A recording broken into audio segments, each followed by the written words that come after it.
The members of the council, we have a 24-member council with the largest representation from business and industry, which is actually a federal WIOA requirement. But there is broader representation in education, nonprofits, the legislature, et cetera.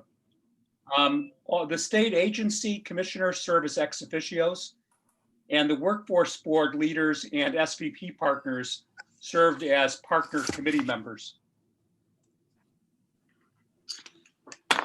Most of the work was done at the committee level, with SVP partners helping to coordinate the work of the six, really it ended up being 8 committees because there are a couple of new subcommittees kind of formed.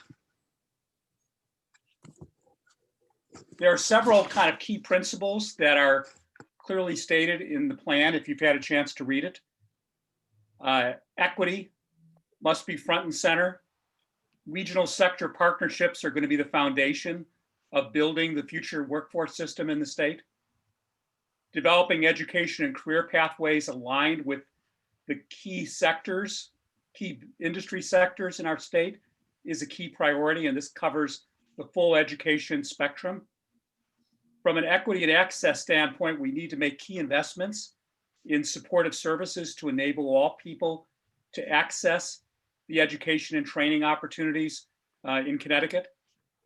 Leadership is needed to coordinate and align the system and hold us accountable to the goals. And I would say this is the biggest change area that's needed, is the coordination of leadership. And then finally, comprehensive data systems are needed because we need to be able to measure how we're doing and have that inform the strategy. In addition to the members of the council, there will be many stakeholders involved in this work going forward in the process: educators, employers, nonprofits, government agencies. And the work will be regionally centered because the needs of stakeholders do vary in different parts of the state. And that's why, as you'll hear in a second from Tom Roby, setting up regional sector partnerships is a critical part of the strategy. I'm just going to quickly kind of breeze through the 19 key recommendations, many of which will be covered by my colleagues, by my SVP colleagues. There is a set of recommendations dealing with business leadership. There's a set of recommendations about education and career building. This is all available in the plan that you that was sent to you. There's a set of recommendations around equity and access. And there are a set of recommendations around data and performance management. Many have commented nationally that this is one of the most comprehensive workforce strategies now in the country. And we know we're just in the very beginning of it.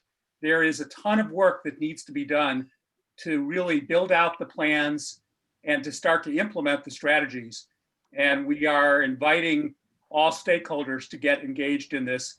And SVP will continue to play a key role along with a newly created government office, the Office of Workforce Strategy, being led by Kelly Valeris, who has a small team to kind of support the Governor's Workforce Council.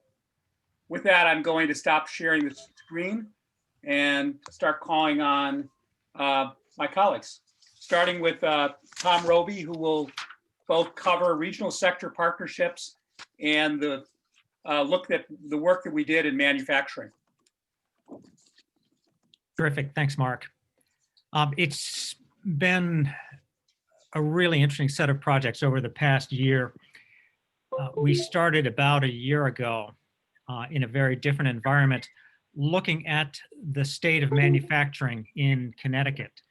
A year ago, employment in Connecticut had bottomed out. It had been on a 35-year decline from 300,000 workers back in the 80s to about 150,000 5 years ago. And it started ticking up right when the coronavirus hit. We identified that at that point we had a shortage of workers for a variety of reasons. The biggest single reason was the workforce in Connecticut is aging. Over a period of about 15 or 20 years, the percentage of workers over the age of 55 doubled from 18% to 36%. So more than a third of workers are within 10 years of retirement. But there are other reasons as well. Manufacturing, after being beaten down for years and years, doesn't have a great reputation in certain parts of the state. It's maybe not advocated as strongly or as well as it should be among our young people in grade schools and high schools. It's also the case that the technical high schools, although they have some very good programs, they don't have nearly the capacity. So long story short, manufacturing a year ago, we looked at and said, we need to find a way to reduce this gap, to bring more workers in and keep more workers there. And the gap was about 3, 4, 5, 6,000 people per year. Obviously, there's been some change since then. We worked through the spring looking at what does that gap look like in the near term and what's it going to look like long term. We came to the conclusion that there's going to be, it's to state the obvious, there's going to be a difficult period here in the near term. We've lost 10 or 20,000 manufacturing jobs in the past 6 months in Connecticut. We've been buoyed by the fact that a lot of manufacturing jobs are defense related, and they have kept going apace. But we're also of the opinion that once we get past this, employment in manufacturing will rise again to the levels that we'd seen previously. And the one thing that we knew that was true before, which was lots and lots of manufacturing employees are getting older and retiring, that's going to continue. And we have to find a way to replace them. We have to find a way to upskill the existing employees to take their place. So with that, we came out with 2 sets of recommendations in April and May. The first was to focus on education. This was something both to get young people out of high school interested in manufacturing. It was also to upskill existing employees. And the thought was, boy, there are a lot of people out of work. They would love to find a way to increase their skills so the job prospects are better on the other side here. And we negotiated a deal with a company called 180 Skills that has some really marvelous online manufacturing training. Some of it is high level on employability skills, showing up on time, that sort of thing. And some of it is very detailed on how does a 5-axis milling machine work. And we negotiated a deal that allowed us to make that series of modules available to people in the state of Connecticut free of charge. It was made available free of charge to anyone who was recently unemployed, to anyone who was recently graduated from high school, and also to incumbent workers in industries where their employers would sponsor use of these tools. So I think it was timely. I think it's going to have effect in the long term as well. The interesting thing about 180 Skills is it grew out of work that SVP had done years ago. And I'll give a shout out to Mark Argosh and Sylvia Shepard in doing manufacturing work in Connecticut 3, 4, 5 years ago. They stumbled on 180 Skills and were just taken with it and tried to find people interested in implementing it. Took it in front of the community colleges. Nobody was interested. The pandemic hits. We look at this as a solution in the short term to get people trained. All of a sudden, everybody thinks it's wonderful. So we've had a tremendous amount of support throughout the state, through government, through the community college systems, the Department of Education. Everybody seems to be on board. So I think that's a win. The second recommendation that came out of the manufacturing team was to create regional sector partnerships. Our view was that there was a need to develop workforce solutions that were going to be different in each region of the state because the industries vary across the state. But it was going to require getting together diverse groups of people to support manufacturers. The good news is that Garrett Moran and Mark Argosh had already come to the conclusion that we were going to start with regional sector partnerships. So I'll use that as a segue to my second project. Once we got through the manufacturing committee, we launched this regional sector partnership project with a consultant from the West Coast. I have to tell you, it's the most amazing process I've ever seen. It's kind of an example of making something out of nothing. The objective here is to improve the industrial climate in each region of the state, not by pairwise getting together an educator and a company, or a workforce development board and a company, or a workforce development board and a university, but to ultimately put the employers at the center and to get all of the interested parties around them trying to solve the problems that the employers have.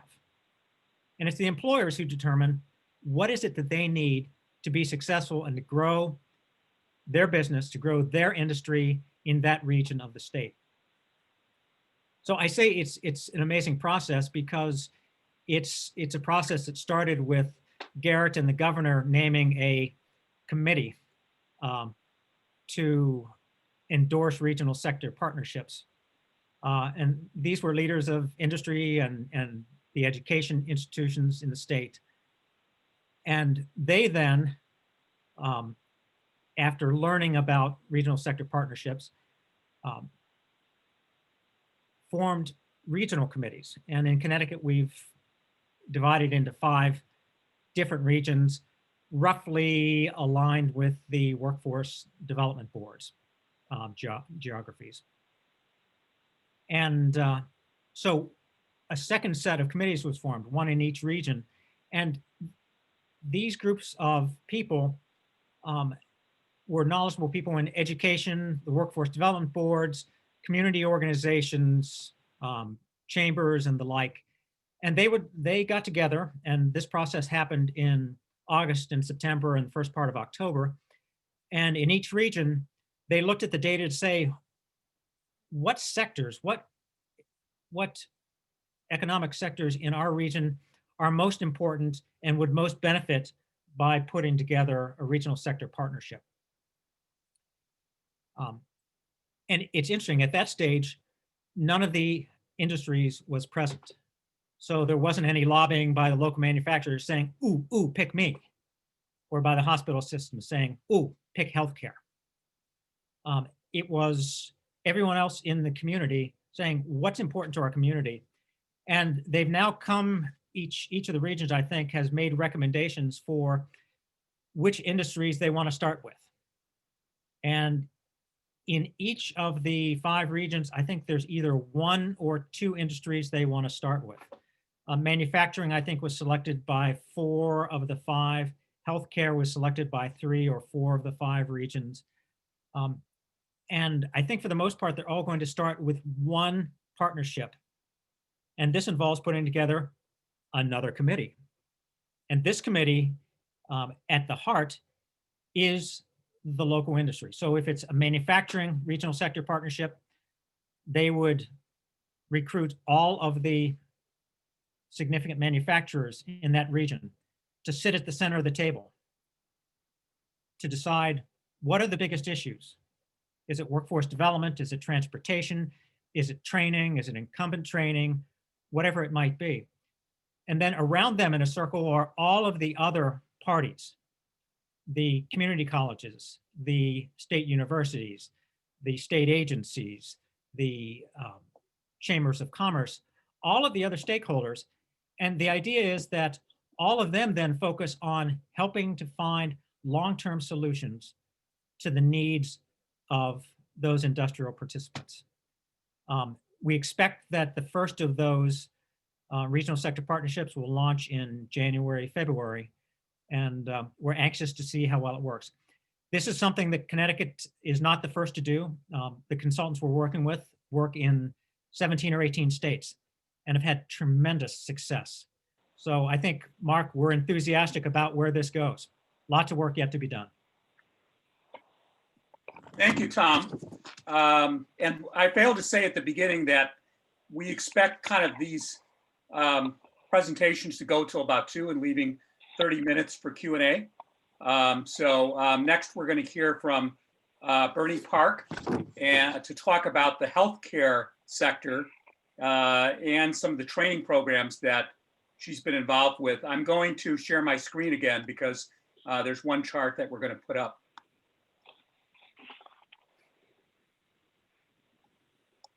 If I can find it. Here we go. Hi, everybody. I'm actually going to tell what Tom just said. Actually, we are taking that regional sector partnership and trying it in healthcare.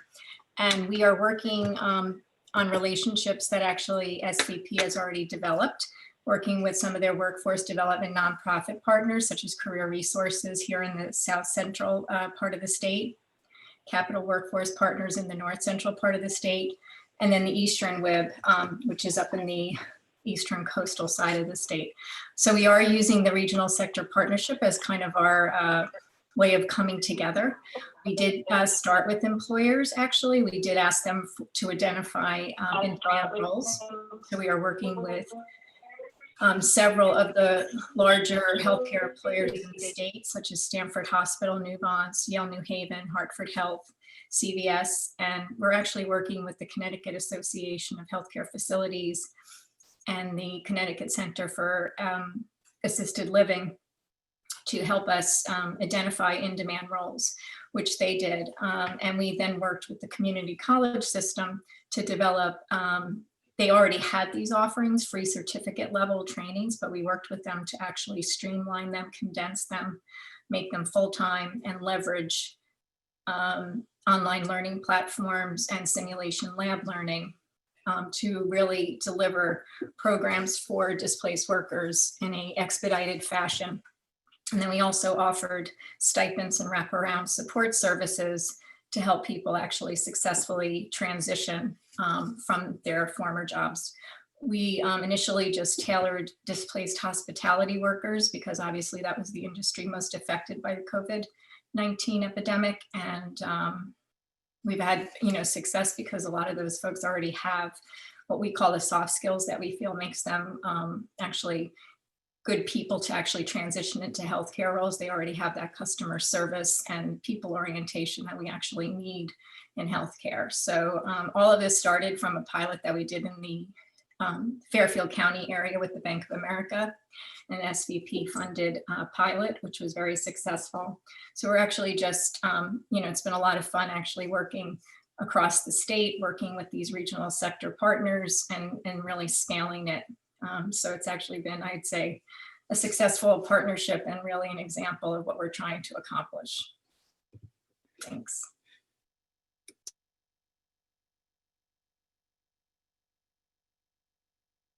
Bernie, thank you very much. Next, I'm going to turn to Joe Smolowski to talk about the work that we did in IT and business services.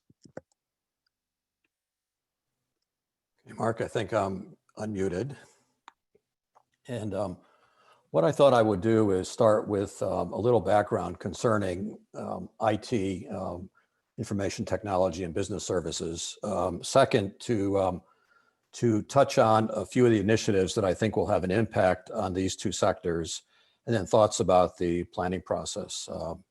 Today, there are about 275,000 people in Connecticut who work in IT and business services.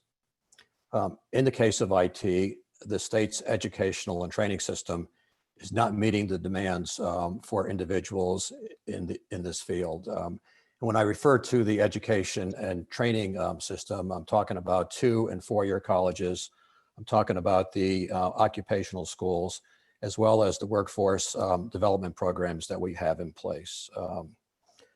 Also, with respect to the IT workforce, the existing workforce, the skills of the existing workforce are aging, and there's a need to upskill or update or reskill the existing workforce. And then finally, while there's a large pool of individuals that are available to fill IT jobs, there are access issues that need to be overcome. Business services is a different story. While jobs are declining due to automation and outsourcing, the skill requirements for the jobs that remain, those skills, in fact, the requirements are increasing. And when you look at IT, when you look at the business services, the bottom line, I think, is that the education and training lies at the heart of meeting the needs of employers and their current and future employees. Many of the items in the strategic plan apply to all of the sectors, but I thought what I would do is highlight three that I think will have an impact on IT and business services. And the first one is a slight variation on the regional sector partnerships that Tom was referring to, but it's the establishment of cross-industry regional partnerships, and I'll describe what that is in a second, to provide a better understanding of what the employer's skill requirements are, as well as to set up avenues to jobs. In the case of IT, in the case of business services, which in many cases are administrative jobs, those jobs are present in virtually every sector of the economy. And what I expect to happen as a result of the regional partnerships is that we're going to find that there are some common issues between manufacturing, between life sciences, between healthcare. And one of those common issues is going to be the lack of sufficient IT talent and shortfalls as it relates to administrative or middle skill type individuals. And so I expect and hope that as a result of the effort that Tom referred to, that we'll gain a better understanding of these cross-industry issues and then be in a better position to respond to employers' needs. The second initiative that that will have an impact on IT and business services is a focus on a skills-based hiring and training system where we play greater emphasis on certificates that individuals have as opposed to degrees. And that as a result of this, we create a shorter path from the classroom to the workplace. And today, a degree may be out of date in a relatively short period of time, and employers in the future, particularly as it relates to technology, should and will rely more greatly on the certificates that people earn. And then the third that should have an impact on our sector is a revision to the K through 12 teachers' professional development requirements in the areas of digital literacy and computer science competencies, as well as an emphasis on a student's digital readiness. I think these three, the cross-industry partnerships, the skills-based hiring, and then an emphasis throughout the entire education system on digital literacy and computer science will pay the dividend that we need over the long term. Like most complex issues, however, there's no silver bullet, and success will come from a persistent effort over a long period of time. Many of the items expressed in the strategic plan, and this is maybe informational, are consistent with the views that the President-elect Joe Biden has expressed, or that he expressed in a panel discussion at the University of Delaware. And if you look at his platform and the types of things that we're trying to accomplish, they in some ways go hand in glove. Before I hand it back, I wanted to just say a few words about the planning process. It provided the ability to gain an understanding of how technology is affecting employment in the state and at the local level, challenges that need to be addressed, and the steps that are necessary for Connecticut and its citizens to be successful in the digital age. With that, back to you, Mark. Thank you very much, Joe. Next, we're going to hear from Sylvia Shepard, and she's going to focus on a couple of areas, a couple of our very important recommendations. One is skills-based hiring, which Joe just referred to, and the other is work-based learning. Sylvia?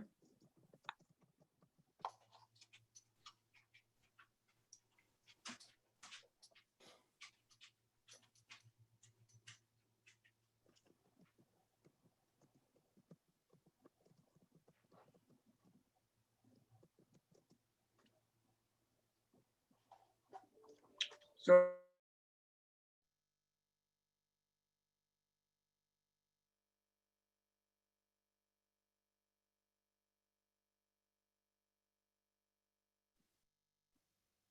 Mark, I know she was having a problem with the link before, so maybe she's still Okay. having a problem with it. why don't we come back to Sylvia?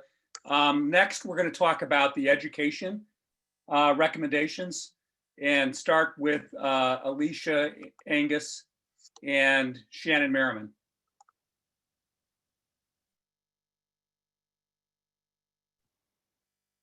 I'm sorry, I guess I was muted just now when I said that. Next, we're going to turn to education and like to hear from Alicia, Angus, and Shannon Merriman. All right. Good afternoon, everyone. My name is Shannon, and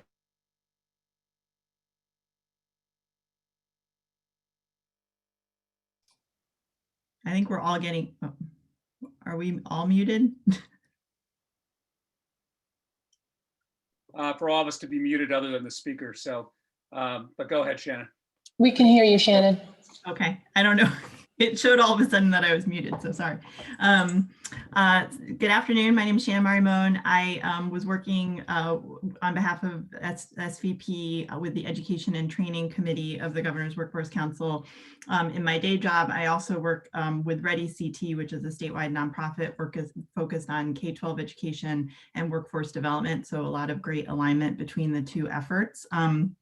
I'm going to be speaking about two of the strategies under the Education Committee. One is pathways-based advising, which was a big focus in our effort to better align our educational systems with our workforce needs. And then the second one I'll be talking about is student and educator readiness and capacity building. And then I'll turn it over to Alicia to talk about dual enrollment or dual credit opportunities. So relative to pathways advising, our goal was really to think about a new system for a more seamless set of transitions between the K-12 space, the post-secondary education and/or training opportunities and career. And we feel like, I think through the conversations we had with committee members and the broader council, there feels like there's been some artificial kind of barriers between these different milestone transitions. And so the goal is to have there be more connection between the experiences from the student perspective. So very much thinking about the work that's already been done with the state community college and state university system around pathways-based advising, to extend that down into the K-12 space and make sure that K-12 students have just as much exposure and opportunity when it comes to the world of work as possible. And in order to do that, we talked about building a more regionally based career advising system that allows for students to be supported and educators. And one of the things I think that we had as an aha moment is that a lot of educators, you know, for them, the world of work has been the place of school, and so to ensure that you know what you know, and you don't know what you don't know, and so to ensure that educators and school counselors in particular are getting exposure to the world of work, how can we be thinking about ways to bring counselor professional development opportunities in, educator externship opportunities where they go out into the workplace, and then maybe thinking of a systems approach whereby there are career experienced counselors who come in and are kind of able to travel between schools and provide that additional dedicated support.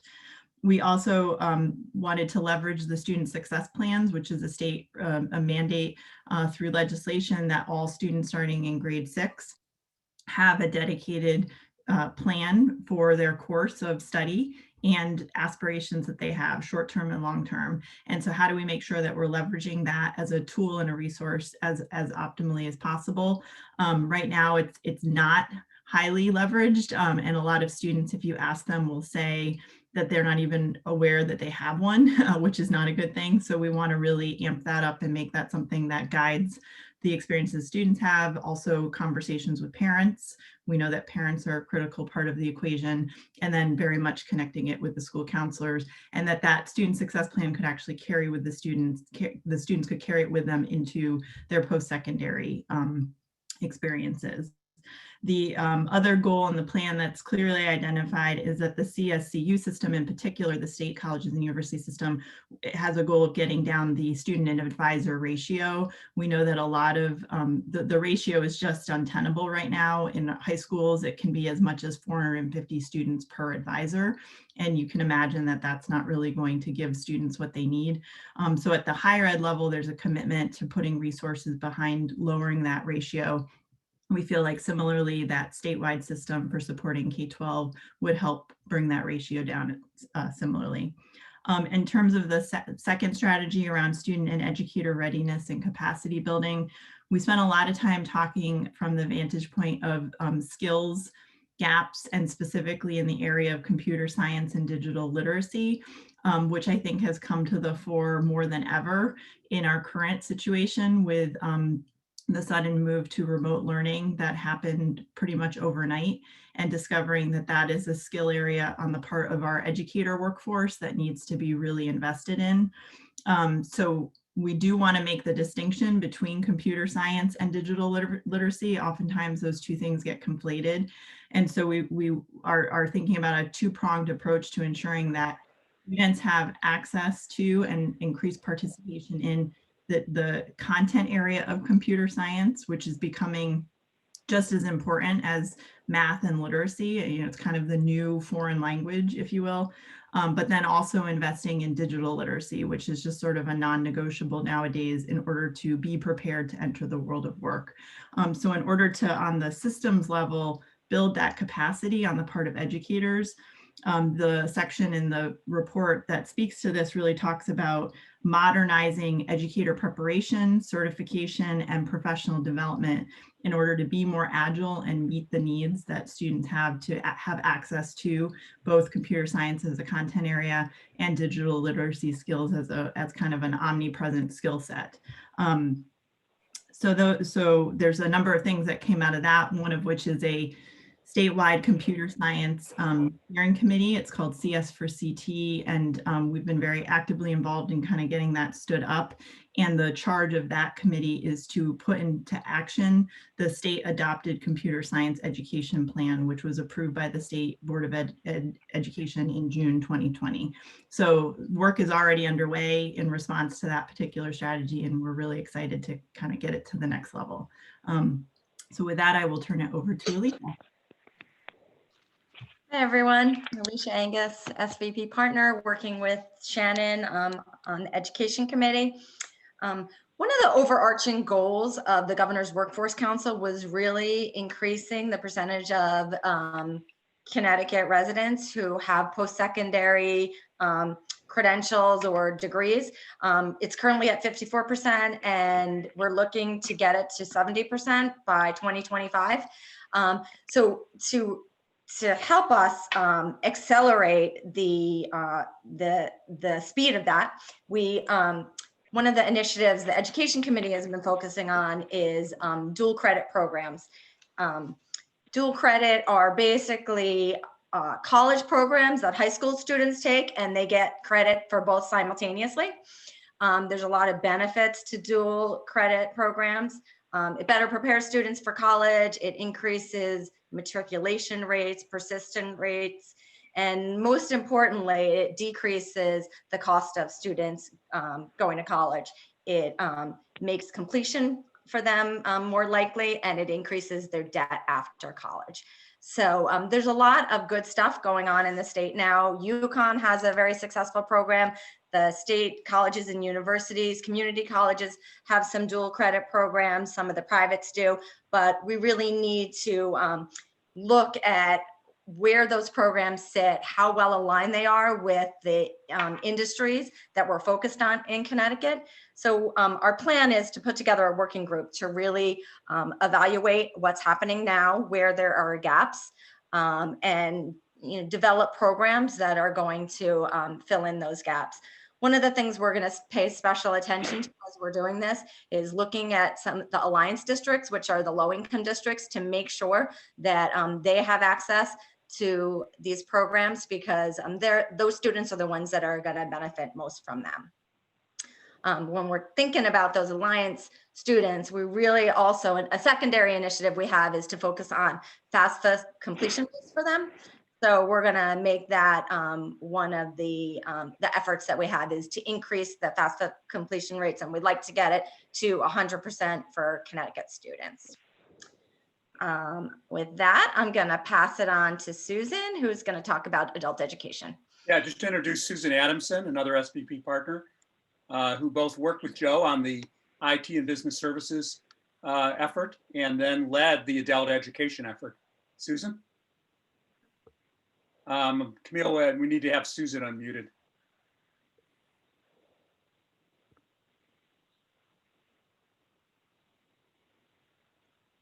Okay, hopefully you can hear me. Hi, everybody. I'm Susan Adamson. I'm an SVP partner, and I partnered with Marilyn Wiles-Kettenman on evaluating adult education. We really feel honored to have had that opportunity. I think adult education is historically, I would say, an afterthought in our educational system, and often misunderstood. What I want to just touch on here in our brief time together is just what it is, because a lot of people aren't familiar with it, what our core recommendations are, and then what Marilyn and I learned in doing this project. Adult ed in the state of Connecticut is the body that really serves any adult over the age of 17 who does not have a high school diploma and who has low literacy and numeracy. And as we've all been talking about today, there's this huge demand supply gap in our economy, our state economy, between demand for workers and qualified people to fill those jobs. So adult ed is a cornerstone for an adult who fell out of the K through 12 system, or for a newcomer to our country who does not have adequate literacy to be employed in a living wage job.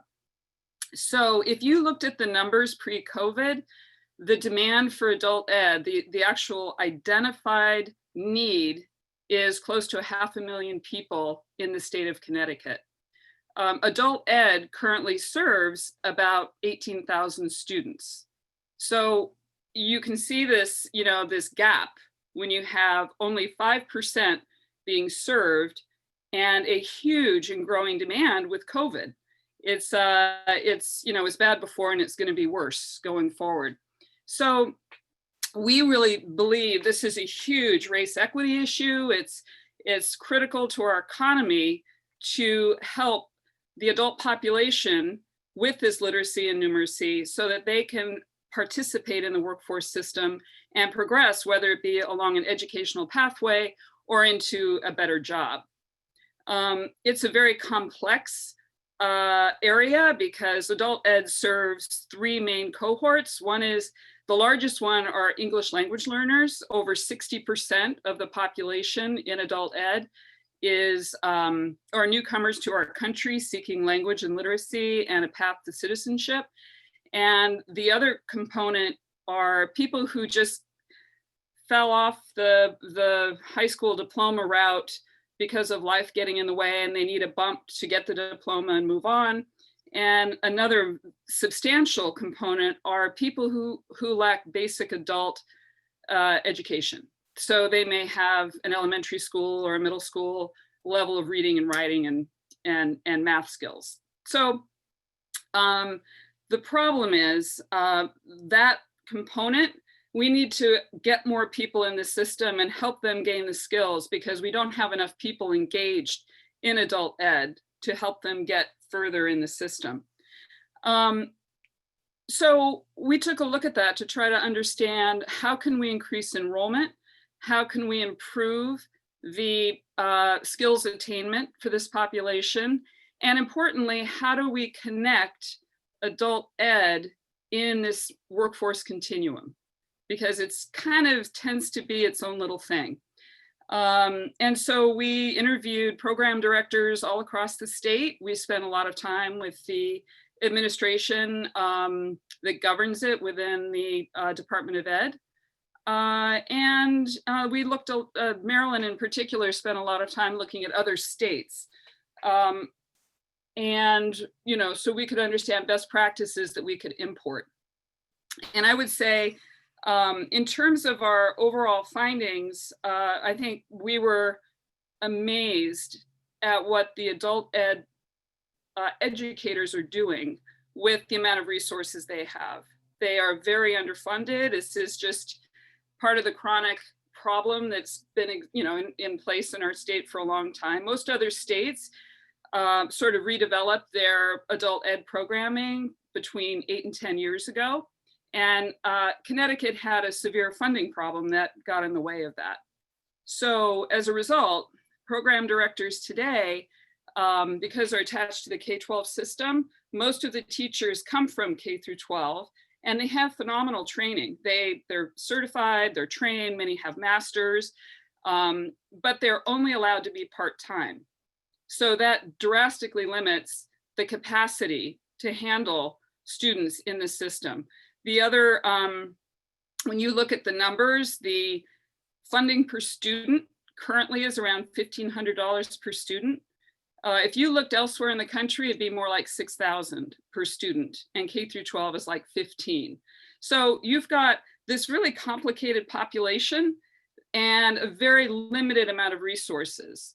And then, so in our little journey around the state, what we learned is that there's tremendous talent in adult ed serving this population, but they're very isolated.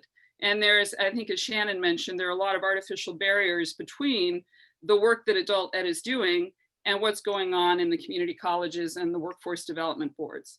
So it's everything from, glide paths out of adult ed into other parts of the pathway. It's duplication of assessments. It's, even speaking different languages around skill sets. So coming to kind of our bottom line on our recommendations is that what we're trying to do is bring all the players together around the adult learner and better identify ways to streamline and really move them forward in a more expedited way. As we, if you looked at what that meant in practice, it's more contextualized learning. And all the teachers that we met were making up their own programming around contextualized learning. And if we could come up with best practices that were shared across the system, that would really lift and accelerate the education of those adults. We also would really support full-time teachers if there was the funding for that. That would be important. We believe there needs to be a statewide marketing program to raise awareness of this free resource. And a lot of people don't even know about adult ed. So that's a big one. And there also needs to be the integration of this idea of a navigator, as has been discussed already. The adult ed student really needs that, because these people often have literally a PTSD from a very traumatic high school experience or elementary school experience. And they need to have someone that's helping them just get from one step to the next. And I think it would increase the productivity of the system dramatically. I am gonna just transition by saying, what did we learn from it? And, where do we go from here? As we went through this process, we came to meet so many good people who are involved in educating adults. And in particular, Jim Boucher and Capital Workforce Partners, which is a workforce development board up in the Hartford area. They have been working on adult literacy for years. And they have seasoned practitioners who are fully aware of all of these issues, but they need more support and they need more visibility. And we're trying to bring that group is coming back together and helping devise a pilot program that can be put into effect next year, and to prove out some of these concepts that would improve kind of outcomes for adults. So I think this pilot program is going to be great. And if we can do more, and a lot of this is attitudinal. Money is always an issue, but if we can remove a siloed system and put people together more, I think it would be really for the dramatic improvement of outcomes for adults. And I'll just close by saying, you know, we're talking a lot about, you know, improving outcomes for, you know, workers and getting them into better jobs. I mean, unless we really make adult ed a substantial part of this system, there are a lot of people that are just going to drop off. And, you know, the statistics around, you know, just, you know, crime and just, you know, just the whole separation from our economy is that we just can't sustain that. We really need to figure out a way to broaden the net and to support this community in forward progress. So that's my thing. Susan, thank you so much. We're going to next turn to Sylvia. I don't know if Sylvia, it looks like you're still muted. Okay, there you are, to talk about Okay, good. hiring and work-based learning. Thank you, Sylvia. Okay, sure. I'm going to try to be brief because I see that we're running late. So the work-based learning committee was split off from education because it has to do with more than education. It also has to do with integrating the education community with the business community, because in fact, work-based learning occurs in businesses. So it was felt that that it needed to be viewed in a slightly different way. I think a lot of people think of work-based learning as from an educational perspective. It's important to introduce kids to careers early on. It's been proven that work-based learning experiences will keep kids in school. And so it's very important for the kids, but it's also important for businesses to be able to see who's coming up through the pipeline, the kinds of kids. I mean, when they're coming into the business world, they're, you know, for the most part, juniors and seniors, and these are kids. These are not so much younger than the young people that will be coming to work for them. So it's really important for both the students and the businesses to have a work-based learning system that is effective. And what the group decided after a lot of discussion is that we had representatives from business, education, nonprofits. It was a really diverse group, very, very involved. And everybody came to the realization that there are lots of good work-based learning programs in Connecticut, but there's no coordination. And that what Connecticut needed more than anything was a system, a work-based learning system. And so we then focused on how could we envision a system in which there was lots of flexibility so that businesses and educators could work together to develop regional programs that would work for them based on what they already have, what works. If they have things that they're looking for, would there be an inventory that they could access? Would there be people that they could talk to, where there would be a possibility of co-creation? There was a lot of, interestingly, the business people were very much wanted to co-create curriculum with educators. They recognize the need to, and I think Shannon mentioned this too, that educators need to understand the workplace because a lot of them have only been in education.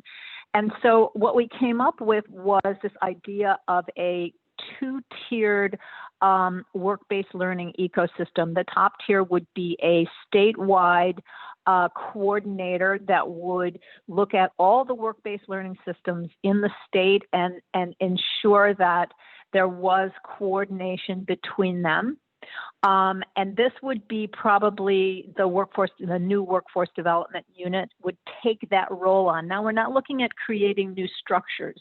We're just looking at existing intermediaries that are already working with work-based learning but insisting that there be one identified person in each of these nonprofits who are dedicated to work-based learning.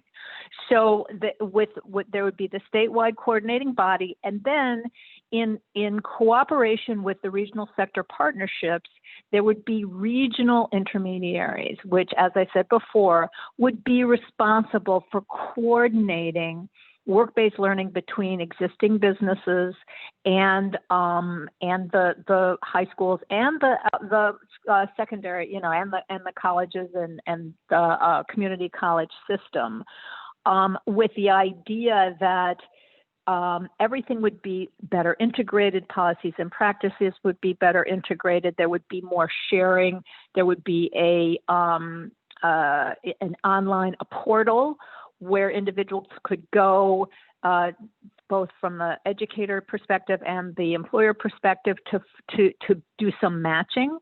And so we really focused on that. How do we create this system? And we realized that there are already organizations all around the state that could be identified to serve that role of, kind of that coordination role.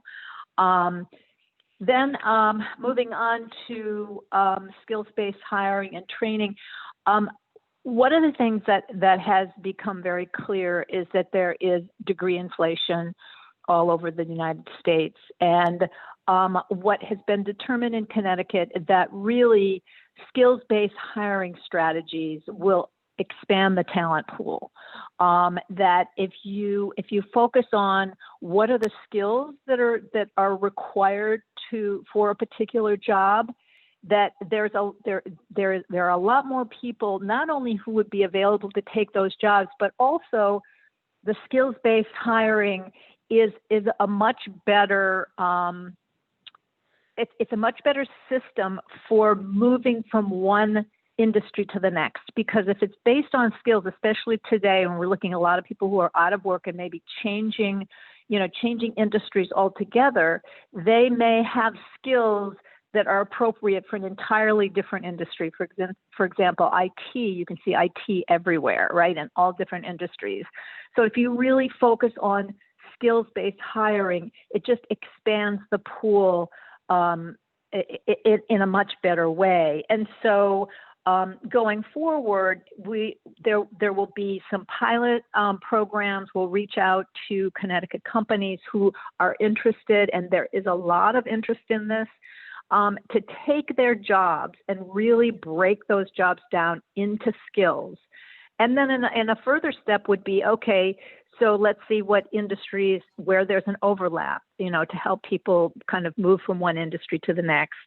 And so the other next step would be for the sector partnerships to use these skills-based job descriptions for hiring and training practices. And so we will be working, as I say, to create some pilot programs to identify businesses who are ready to move to that skills-based hiring system. Great, thank you, Sylvia. Next, Jen Gerber is going to talk about the equity and access strategies in the plan, which involve supportive services, among other things. Jen?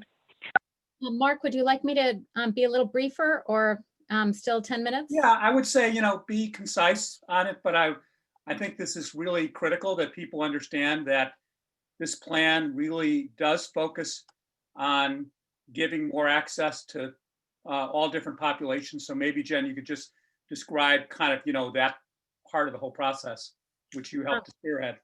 Right. I'm hoping to actually give you all just sort of a quick sketch of the process through which we made these important decisions, and also a little bit of a sense of our priorities for the work going forward. The Equity and Access or Supportive Services Committee is tasked with identifying and removing barriers to workforce training and employment. This is a big world, so the question is how do we tackle this? Our committee focused very much on equity and inclusive growth, recognizing that some barriers disproportionately affect specific populations. And even though the committee was comprised of or included 5 different state commissioners, each with a focus on specific population segments, it was to everyone's great credit that we convened as a committee quickly and elected to focus on the biggest barriers that impacted the most people rather than looking at specific population subsegments. And the 4 barriers that we raised as a committee are childcare, transportation, behavioral health, and benefits cliffs. The work that we did as a committee was also supported by a team from Social Finance, which is a nonprofit organization that provides advisory services and social impact work for governments, philanthropy, and nonprofits. And they helped with both the research and analysis, as well as the very important stakeholder management and buy-in. The kind of steps that we followed in this work is that we did a lot of research initially to kind of raise up the best practices and models, both within the state of Connecticut around these 4 barrier issues, and also around the country to develop a set of preliminary recommendations. We then, as a committee, assessed those recommendations and identified what we thought were sort of the high priority potential recommendations. And then Social Finance went back and did a detailed feasibility analysis, looking at things like the ease of implementation, costs, the need for legislation, stakeholder commitment, and things like that, to ultimately raise up a final set of high priority recommendations for each of the 4 barriers that you see in the Governor's Workforce Council report. And before providing a quick overview of our plans going forward, I just want to note a couple of things about the process. First of all, we are, as a committee, we're committed to everything that is in the Governor's Workforce Plan, but we are also committed to support some recommendations that didn't make it in the plan that kind of span multiple barriers. And we also expect to need to sort of pivot and adapt and even expand the scope potentially as we do this work in the coming year. This work is, we consider it fluid that way. And for the SVP partners on the call, I wasn't really sure what to expect going into this process. But looking back, the systems work on the Governor's Workforce Council absolutely informed my work with individual nonprofits for SVP, and vice versa. So I feel like the 2 work streams really complement each other. And in fact, I see some of my nonprofit partners representatives on the call today. So I think that just speaks to how the work supports each other. With respect to the specific recommendations and where we are with them, in childcare, as I'm sure many of you appreciate, the COVID-19 crisis has really shown a light both on the importance of and the fragility of our childcare system. And while we as a state have made some good progress, we still have serious issues around affordability, with only about 11% of our families able to afford childcare at the federally recommended levels. And these are pre-COVID numbers. And access, about 44% of our families don't have sufficient access to childcare, and that's especially so for infant and toddlers. And chronic underinvestment in our early childhood workforce, with an estimated 50% of childcare providers being paid so little that they are also eligible for public benefits. So there's real problems, and these problems really impact workforce productivity and retention. So we know that investing in our childcare system will help to strengthen our workforce for today and tomorrow. In terms of tomorrow's workforce, it supports children getting ready for kindergarten. For today, it supports their parents staying attached to the workforce, and also supports the providers themselves as a workforce. For employers, it increases their access to qualified workers. And it also, for the state, leads to increased tax revenues and a reduction in public benefits. So the council has understandably made childcare a priority, and there's a multi-phase plan in place. That the first part is really expanding that childcare supply, and that is in part by supporting the family childcare providers, which have proven to be a particularly resilient sector within or during COVID. It also includes expanding campus programs to support parents that are students getting training and getting their degrees. It also includes a phase of work around supporting the OEC's system redesign to build out a high quality early childhood system that works for families, providers, and employers. And it also includes aligning the reimbursement rates to the true cost of care. And by that, we mean really trying to understand and lay out what is the cost of fully funding a high quality system, and what that looks like and how that might differ by geographic areas. And this will be used to help inform legislation and reimbursement rates. With respect to transportation, put simply, we know that Connecticut's transportation system is not sufficient to meet the needs of all the workers. The transportation barriers are especially difficult for those low-income workers who live in rural areas, live on public transit routes, or don't live on public transit routes and work non-traditional hours. We also know that Connecticut has some great programs that already work. Just to highlight one of them, the UPass program for college students, for state college students now provides these highly discounted passes, and the hope and expectation is that we can build out this program or something analogous to this that would support those in adult education and training programs as well. With respect to behavioral health services, we know mental health is an increasing challenge, especially during the pandemic. We also know that that really is a huge barrier to employment, with only about 1 in 4 of the 100,000 individuals with serious mental illnesses being currently employed. Yet here too, there's an effective program that just simply hasn't had the resources to be rolled out. There's a supportive employment services program that helps to provide wraparound services that helps to get folks into employment. And this same program is potentially eligible for federal reimbursements through the federal Ticket to Work program. So the expectation is we are going to work with 3 state agencies to expand the state's capacity to expand the supportive employment services program, and also to expand or to tap into more federal funds to support that work.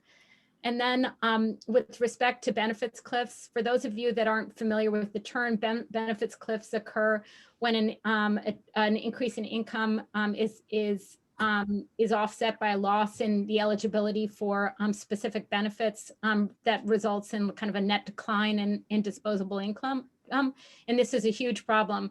Part of the challenge is that benefits cliffs can span multiple social service agencies, and it's very difficult for families to navigate and anticipate how the changes in income will affect their work.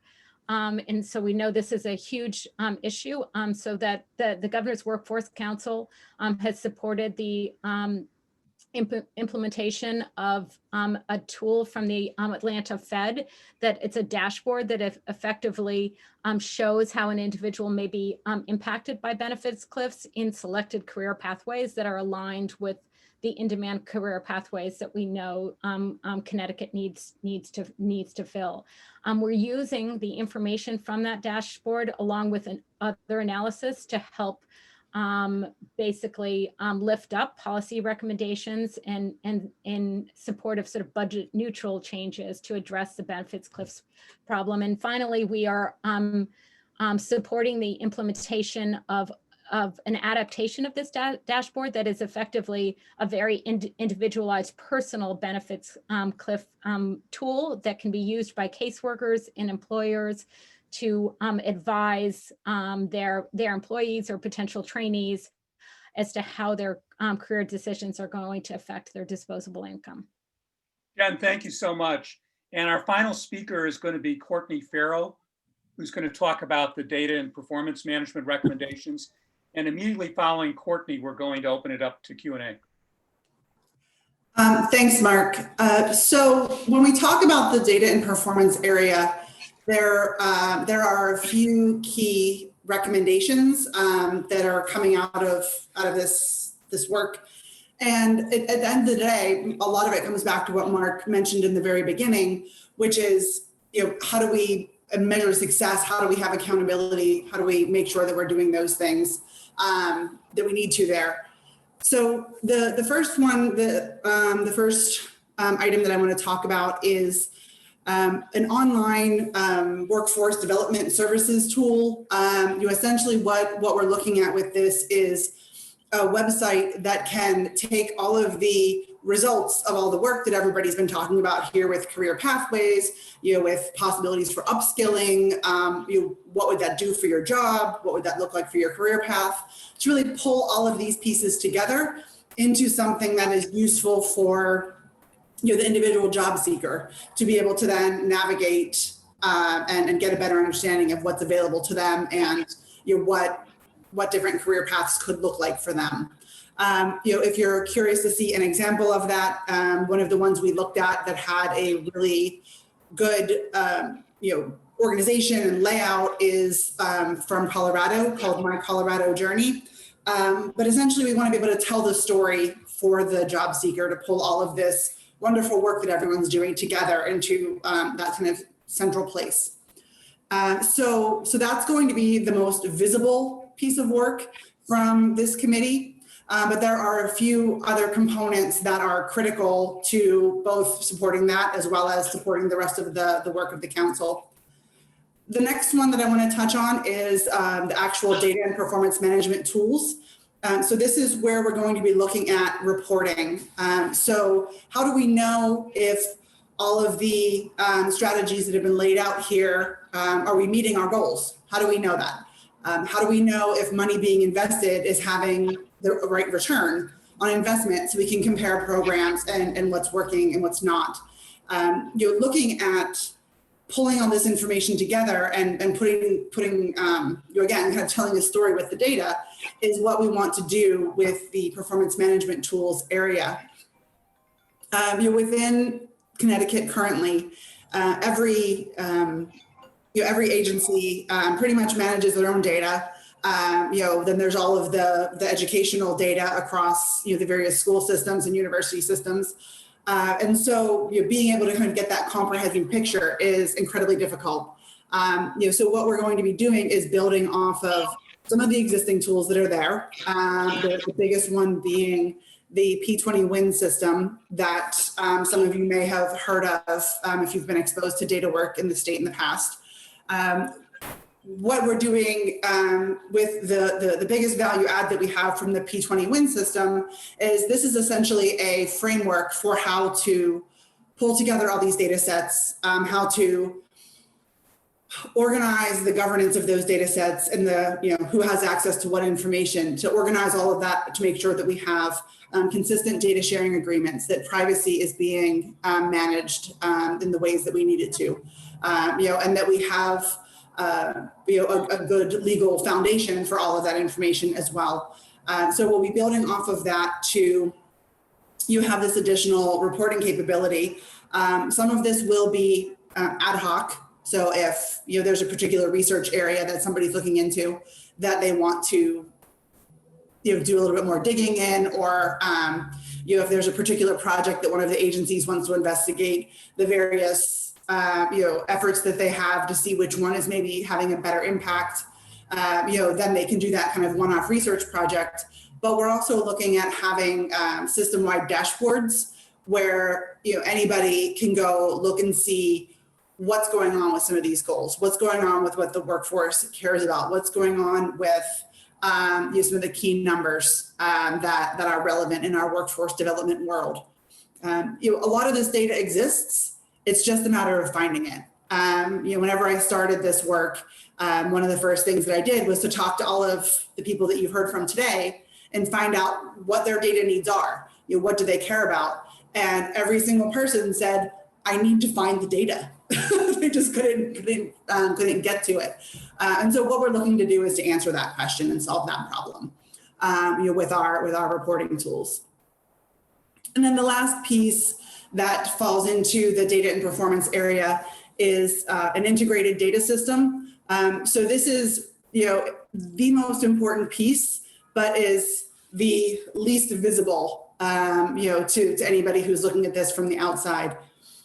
what we mean by an integrated data system is this says we are going to connect all of the information that all of the state agencies and any other participating agencies have and bring that together so we can align that different information. We want to be able to look at that throughout time or longitudinally so that we can track people, student progress through their education into the career, into the career that they choose. So we can really pull all this information together. This is really by the integrated data system, this is really the technical work to pull all these pieces together and to make sure that the data is doing what we need it to do. Now, all of this work is primarily being focused out of the Office of Policy and Management. That's where the state's chief data officer, Scott Gall, and his team are based. And a lot of this lines up with what they already need to do under their mandate for when that area was created. So it's a very nice alignment to be able to move the state's data into this more functional model that will support all of these efforts and really just allow for a much more data-driven approach to any of the decisions that are being made, and that you have a data-driven approach that can drive what all of the colleagues that we've been talking to today, what they're working on. So that's the short version. I know sometimes getting into the details of the data is not always what everybody wants to hear about. It's not as not as sexy as some of the other programs going on. I'm happy to elaborate if anybody would like, but those are the kind of the key areas of what we're going to be doing. Courtney, thank you very much. And as we get into the Q&A now, I want to publicly thank all of the SVP partners that spoke and a few that didn't today, who have given tirelessly, on average, probably 50% of their time for a year to actually, build this plan. So, if we could, give an applause, this would be the time, because this team really has done an amazing amount of really high quality work. So thank you very much. And with that, I want to turn to questions. I saw you can type them in the chat line or ask to be recognized. I saw one in the chat line from Robert Smith about, which was a data question, Courtney, on how the data haven kind of information may kind of figure into kind of the data work of the state here. Mm-hmm, sure. So a lot of the work that we're talking about here is managing and reporting on the data that is internal to the state government and not necessarily available to external groups. But that's a lot of the discussion that's been happening is what information needs to stay within the state for privacy and regulatory reasons. What can be made available to, this is not an official term, but qualified partners, for lack of a better term, where you might have a group like a data haven that can do analysis on these things and they can make vetted requests for data. And then the other layer of that is what kind of data is available to the general public that would be just published on the website, on a state website, that parents could go see about the school district that they live in, that business leaders can see about the industries in their area and kind of what's going on with some of the workforce components there.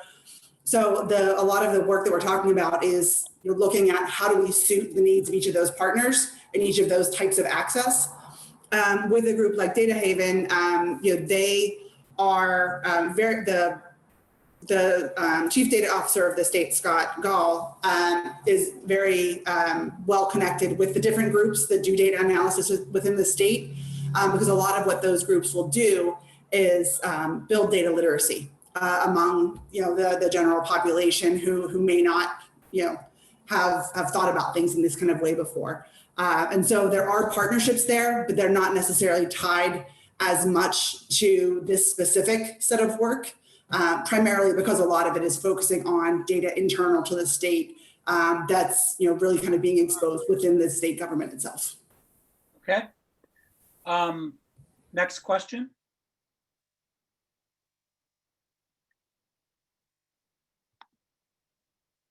Please feel free to, Camille, can you unmute people? so that people can just if they have a question, just speak. Possible to unmute all. Yes. I will try. I'll try. If not, people can. And I guess the other thing you can do is raise your hand right now, and then we'll.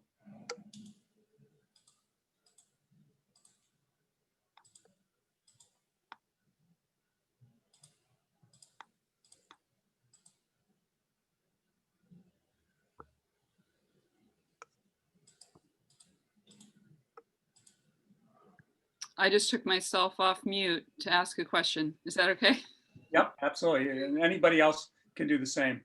I guess. I know a couple of agencies are participating in this, and one of the questions that keeps coming up is, and I'll just ask this on their behalf, what vocational resources can be made available to any of these organizations that are trying to help their program participants engage in work or to get more skills training? Or is there a resource list that can be shared for that purpose?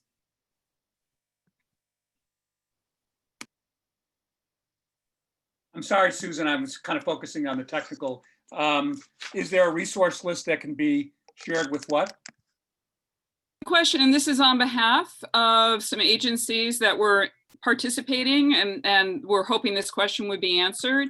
Is there going to be a bibliography of resources or some point of access that they can engage with to help their program participants gain access to skills training? Or like, what is the best way for them to engage? That is really Courtney's answer, which is we're going to be creating this overarching system similar to My Colorado Journey that all people in the state will have access to, and it will actually be designed so that there are different user profiles, so, and different user journeys, so that regardless of your situation, you'll be able to utilize those resources, for your benefit.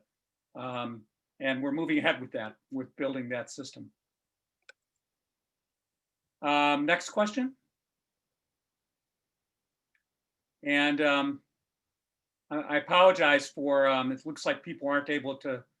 No, they can unmute themselves. Okay, so if you want to unmute yourself and just ask a question, please do. Jim? Hi, thank you so much, everybody, for this year of magnificent work during a very difficult time. Just a question about funding, all these good ideas, processes, future plans. Is the governor committing financial resources, and are there private sources of philanthropy? Is SVP looking at some kind of independent fundraising like you did, or at least some of the founders of SVP did immediately following the pandemic? Great question. As you will see in the recommendations, you don't see kind of much in the way of kind of funding, kind of specific numbers in the recommendations, which, Jim, you kind of saw that it's reflective of the current budget situation right now in Connecticut. So we put a lot of emphasis in this plan on those things that can be done, quote, without a lot of money, through better coordinated actions. Having said that, financial resources are still necessary. And we are, to your, some of the areas you suggested, we are talking with philanthropy across the state and pulling together kind of a set of proposals that we can work with. We've been meeting with the Connecticut Council on Philanthropy, but we'll be obviously working with others. As Bernie described, we worked with Bank of America on the healthcare job training. And we're working very hard to bring federal money into the state. The job training program that we've already implemented utilized 15 million of CARES funding and is affecting several thousand people. We have another grant that we've just completed with 75 partners it's the biggest federal grant in terms of number of partners working together ever. The prior record was 25. It includes all the colleges, all the workforce boards, more than 40 employers. And that would be a $10 million grant focused mostly in IT and advanced manufacturing. So we are going to be as creative as we can. And because we now have this Office of Workforce Strategy led by Kelly Valeris, we have the ability to convene and pull together all of these groups that historically oftentimes competed with one another to come up with common agendas so that we can really be, have a lot more clout as we try to secure funding. Obviously, there's a hope with the new administration that there will be potentially more kind of federal money available. But also the private sector plays a big role. Businesses. We're asking a lot of businesses. There's a dozen CEOs on the Governor's Workforce Council. I've met with many of them, and they are very committed to not only being involved in this, but kind of supporting this from a resource standpoint, from a job commitment standpoint, et cetera. I see there are a couple questions in the chat line from Mark Mathias. How will we let employers both within and outside of Connecticut know of the human resources available to benefit their businesses? Great question. One of our partners in this whole effort is Advanced CT, which is the economic development nonprofit along with the Department of Economic and Community Development. And we're very closely aligned. In fact, the Office of Workforce Strategy is part of right now the Department of Economic and Community Development. And there are our partners in that and are leading some of the initiatives that we're talking about. So we're certainly going to be, working with different industries. We're going to be working through the regional sector partnerships that Tom described to make very clear, the human resources that are available in the state. And the businesses are our talent partners. And we have new businesses coming forward. I mean, I was on a call just before this with the utility and energy industry that had a lot of needs. And again, they have a place to go to that we can kind of help to coordinate that. I see a question from Jesse Bucalo. How do we plan to use student voice in the co-creation of career pathways and work-based learning experiences?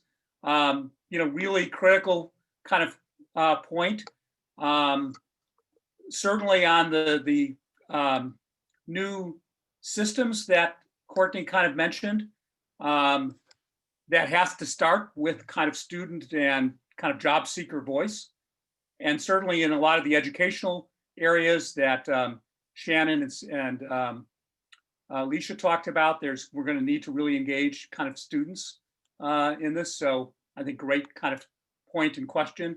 I would say we haven't done enough of that to date. We've done some surveying of students, but we need to go a lot deeper on that going forward. Mark, this is Sylvia. I just wanted to say that we did invite students into the work-based learning group. We had 3 students that were there that were committed and provided their input. So we did have that input for work-based learning. And then I see a question from Amy Peltier from the community college system about kind of how are we going to connect with school districts and others that have yet to be involved. And I would say one of our close partners in this is Miguel Cordona, who's the State Commissioner of Education, and his team. And we're working with them to really engage school districts. There are 2 superintendents currently on the Governor's Workforce Council. Leslie Torres Rodriguez from Hartford and Ruth Levy. And they have been involved deeply on the education side, and will continue to kind of broaden that participation. Next question.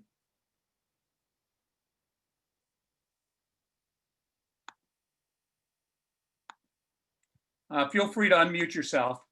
I know we are kind of coming close to our 2:30 kind of, end here. Let me just kind of talk about going forward, what's happening with SVP. We are right now putting together a team of SVP partners to continue to work with the Governor's Workforce Council. As some of you may have heard or read, I've taken over Garrett Moran's role as chair of the council. So I'm going to be obviously kind of deeply involved with different stakeholders on this whole effort. And we invite your participation. Both SVP partners and other community partners here. If you don't know exactly how to get involved, or you have something you would like to really focus on or contribute, please just send me an email or call me, and I'm happy to kind of work with you. The combination of Kelly Valeris, who's running the Office of Workforce Strategy, and her team, and the SVP team are going to be working together on moving this whole plan forward. We're very excited. We have the governor's full commitment. The governor had a press conference a couple weeks ago where he released this and is looking for ways to accelerate progress on how this is one of his top priorities. And he wants to see what we can get done as quickly as possible. A lot of these recommendations, the 19 recommendations, I'd say about 15 of them are in implementation phase. Some of them require more deep planning, but we're going to be moving forward on all of the above. So thank you very much for participating in this. And I know it was very detailed. The plan, everybody has access to and can review the plan. And we're happy to have follow-up conversations. So thank you very much for joining the Connect and Learn today.